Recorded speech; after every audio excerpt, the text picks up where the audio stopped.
Assalamualaikum Sobat Football United ya. Ada sebuah hal yang menarik yang beredar di sosial media, di Twitter lebih tepatnya. Gue lupa dari akun mana ya, tapi dari akun luar negeri yang menyebutkan atau mengatakan atau mempertanyakan ya, kalau seandainya Ruben Amorim gagal musim ini di Europa League, haruskah dipecat?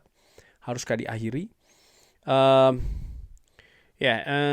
Manchester United menempatkan Europa League ini di prioritas yang tertinggi musim ini.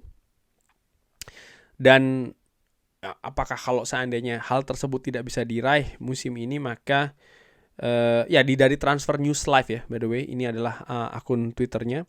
Kalau Manchester United tidak memenangkan Europa League musim ini, apakah Ruben Amorim haruskah Ruben Amorim ini kehilangan pekerjaannya atau dipecat? Langsung aja gue menilai bahwa apa yang terjadi musim ini di segala kompetisi yang diikuti oleh Manchester United, mau itu FA, Carabao, Premier League, termasuk juga Europa League, sejatinya sebenarnya adalah untuk persiapan musim depan. Persiapan musim depan artinya seperti ini. Ya, ada banyak hal yang ini bukan untuk saat ini, tapi untuk musim depan. Termasuk juga sebenarnya Europa League kan ya. Bagaimana kalau dilihat dari sisi hasil, Europa League ini bukan untuk musim ini. Oke, ada trofi yang bisa didapatkan di musim ini, tapi lebih melihat ke musim depan.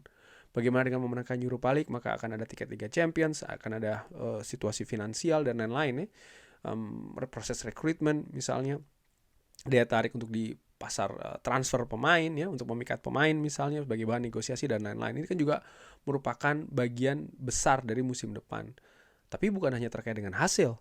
Bagaimana permainan di atas lapangan, sikap-sikap pemain di atas lapangan, baik itu di kompetisi lokal maupun juga di Eropa. Sekali lagi, ini juga harus dilihat untuk persiapan ke musim depan.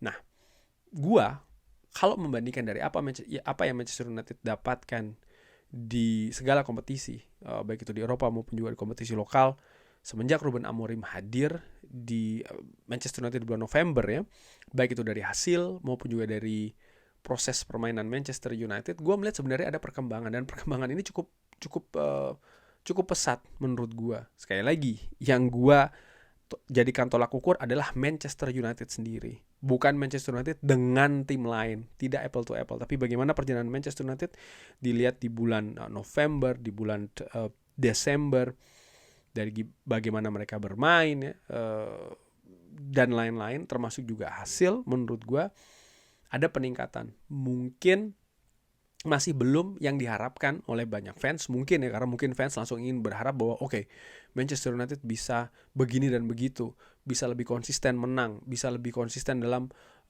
permainan yang bagus dan lain-lain. Enggak, tidak semudah itu, tidak semudah itu. Manchester United musim ini menjadi musim yang terburuk kalau melihat dari apa yang diraih di Premier League dan juga di FA serta Carabao, mungkin juga dari Europa League ya.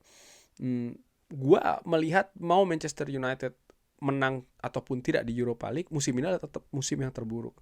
Bermain di Europa League dengan sistem turnamen bisa saja lebih mengedepankan pragmatisme untuk meraih hasil ya. Dan menurut gua bukan tidak mungkin Manchester United akan melakukan hal tersebut, tapi apapun itu, musim ini adalah musim yang terburuk. Dan ini sudah diperkirakan kan sebenarnya oleh banyak pihak, termasuk juga gue sampaikan di channel ini bahwa Ruben Amorim ini di musim ini intinya semua tentang musim depan. Tidak bisa dilihat hasil terutama ya di musim ini. Lebih fair menurut gue untuk menjudge atau menghakimi Ruben Amorim di musim depan. Itu juga harus dilihat apa yang terjadi di musim panas nanti. Rekrutmen ini juga menjadi hal yang penting. Nah, balik lagi ke pertanyaan. Kalau Manchester United tidak memenangkan Europa League, apakah Ruben Amorim harus kehilangan pekerjaannya? Gua jelas tidak menginginkan hal tersebut. Mau Manchester United juara tidak juara, Ruben Amorim harus tetap berada di Old Trafford musim depan. Bahkan bukan itu saja, Ruben Amorim harus mendapatkan support yang lebih besar lagi dari manajemen Manchester United. Siapa yang didatangkan oleh Ruben Amorim di musim dingin kemarin? Aiden Heaven dengan siapa namanya? Dorgu. Oke, katakan lebih ke Patrick Dorgu. Karena dia yang anggota tim utama ya kan. Di musim panas nanti gue harapkan lebih banyak lagi. Uh, Terutama di posisi-posisi pemain-pemain yang memang diinginkan oleh Ruben Amorim. Itu saja cukup? Tidak. Pemain yang dilepas pun juga harus bisa memenuhi keinginan dari Ruben Amorim. Artinya mereka-mereka yang tidak masuk skema Manchester United ya, dilepas menurut gue. Dan manajemen harus bisa melakukannya. Mungkin akan ada tantangan di proses penjualan terkait dengan harga, kerugian PSR dan lain-lain. Ini harus bisa terjadi menurut gue. Apakah itu cukup? Tidak. Ruben Amorim juga harus di-backup dari sisi fasilitas. Menurut gue seperti itu. Lalu kepercayaan, trust, support dari manajemen ini harus diletakkan setinggi-tingginya untuk menghadapi musim depan. Sehingga dari situ menurut gue ya jelas Ruben Amorim harus tetap berada di Manchester United. Perjalanan Manchester United menurut gue mungkin baru bisa dilihat musim depan. Itu pun juga gue nilai masih agak sedikit terlalu cepat. Karena ya dengan situasi skuad saat ini ya nampaknya untuk melakukan perombakan besar-besaran di musim panas nanti ini bukan sesuatu yang mudah yang bisa dilakukan oleh manajemen Manchester United. Ruben Amorim musim ini dia sangat kaku menurut gue ya dengan sistem permainan yang ingin dikembangkan, bukan hanya dari sisi formasi tapi juga dari banyak hal lain. Cuman kalau dilihat perkembangan itu kalau gue lihat terlihat sih ya dari misalnya komponen pemain di bulan November, Desember terlalu banyak bongkar pasang yang terjadi, banyak sekali.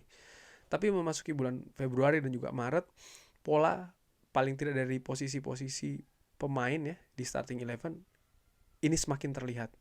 Ada beberapa posisi yang ditempati oleh pemain lain bisa terlihat nih, dia bisa bermain dengan kapasitas tertinggi di posisi tersebut. Belum sempurna iya, dan menurut gue sangat wajar. Justru yang gue pertanyakan adalah ketika ekspektasi terlalu tinggi diharapkan di musim ini. Buat gue itu ekspektasi yang keliru, ekspektasi yang salah. Manchester United masih belum bisa diharapkan terlalu tinggi musim ini. Musim ini menurut gue ya, this is a season to forget. Ini merupakan sebuah musim untuk dilupakan dari sisi hasil. Tapi dari sisi proses justru ini merupakan fondasi yang penting dari perjalanan Manchester United yang dimulai musim depan dan juga musim selanjutnya. Dengan segala kekurangan, bahkan juga dengan segala kelebihan, musim ini adalah musim analisa, musim assessment, musim persiapan untuk musim depan. Dan persiapan itu dilakukan dengan Ruben Amorim. Dan menurut gua, musim depan, apapun yang terjadi dengan Manchester United musim ini tetap harus dengan Ruben Amorim. Kurang lebih seperti itu. Bagaimana menurut Sobat Football United? Seperti biasa silahkan drop di kolom komen. Terima kasih sudah menyaksikan. Jangan lupa like, share, dan juga subscribe. Wassalamualaikum warahmatullahi wabarakatuh. Thank you.